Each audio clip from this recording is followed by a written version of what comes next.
Ndabaramukije mwese. Uyu munsi tuza kuganira ku mbuga hwaniro. Na cyane urubuga ruri kurahindura ubwonko bw'abakwinosi nza kubabwira mu kanya. Uru rubuga atani imyaka 10 irahera ruvutse rumaze kwigarurira imitima y'abagira ku miliyaridi n'igice na cyane abanyafrika. Igiteye ubwoba nuko ivyugo rubuga rushira ko ku banyafrika bitandukanye n'ibindi usanga gwashizeho ku yindi mihingo y'isi. Mu mwaka wa 2023 ibihugu by'umwe bwa Buraya byahagaritse uru rubuga, ndetse no muri Amerika bagirije uruganda ByteDance rwavumbuye runo rubuga ko bashobora kuba biba makuru y'abarukoresha bakayadandaza kuri guverinoma y'Ubushinwa biciye mu iperereza. Uru rubuga ni TikTok. Urubuga ruriko rurahindura isi, atari guhindura isi gusa, ruriko rurahindura n'abayibako uko biyumvira, uko bashira ibintu mu bikorwa. Murakaza neza muri TikTok. Votre ami séducteur, votre cocaïne quotidienne.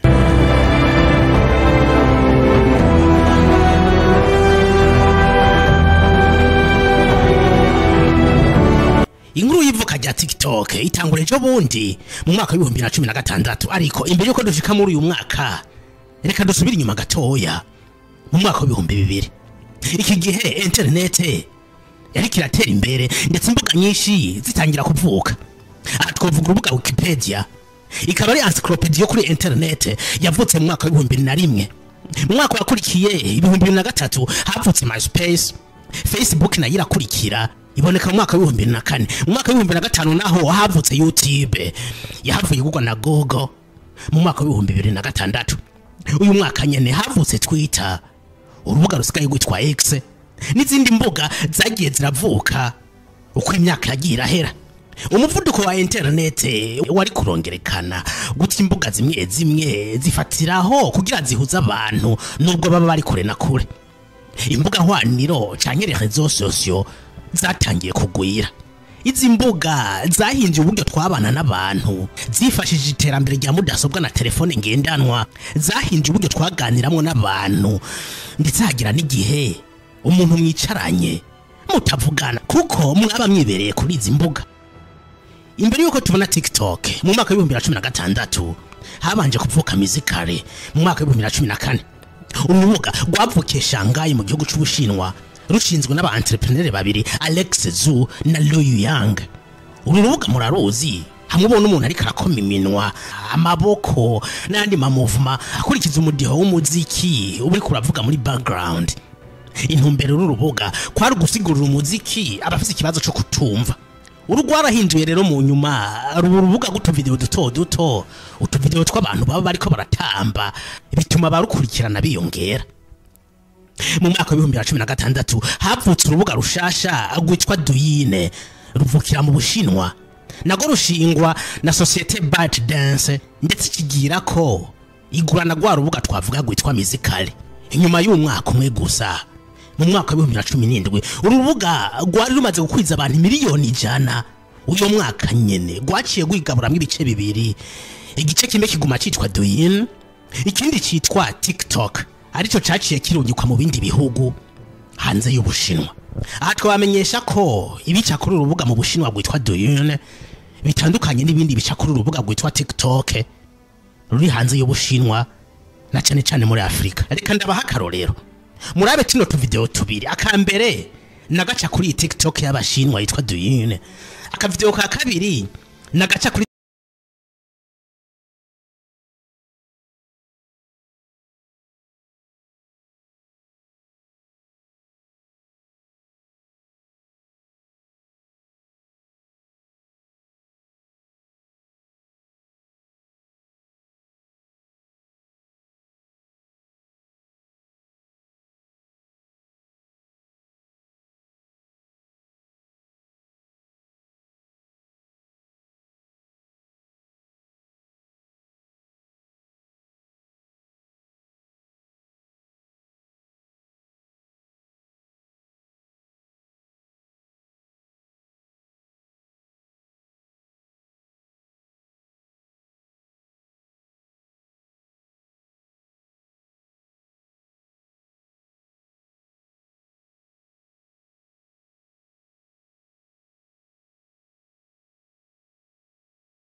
ngira mwabonye itandukaniro.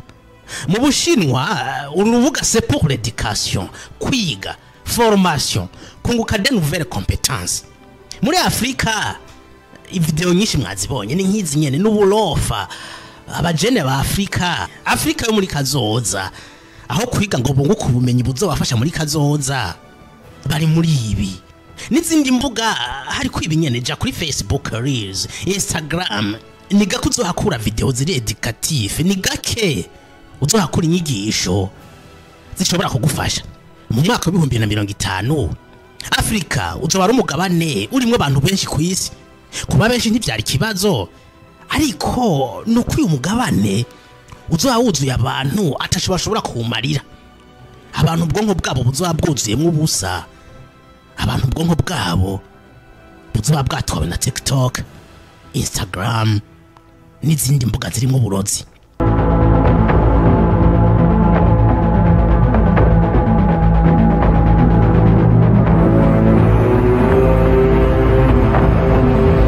Telefone ni igikoresho kiriko kirahindura isi. Twebwe tuyikoresha mu kwisamaza, mu gihe abandi bayikoresha mu kwiteza imbere. Ibihugu byose birajwe ushinga na TikTok, yaba Union Européenne, Amerika, Canada, bose bahangayikishijwe n'uru rubuga. Ariko muri Afrika nta numwe avuga, twebwe byose biremewe. Ibihugu byinshi ntibirajwe ushinga gusa n'ingaruka ku bakoresha TikTok, ahubwo banatewe ubwoba nuko entreprise ByteDance yashinze TikTok ishobora kubikorana n'urwego rw'iperereza rw'Ubushinwa. Hanyuma amakuru y'abakoresha TikTok bakayakoresha igihe cyose babishakiye ku nyungu zabo ndetse n'inyungu z'umutekano w'Ubushinwa. Ikindi giteye ubwoba kuri runo rubuga, algoritme yago irahambaye cyane kuburyo ituma ugiye kuri TikTok ayimara ku mwanya munini irakuresha bikagorana kuyikurako ngo uve kuri uru rubuga.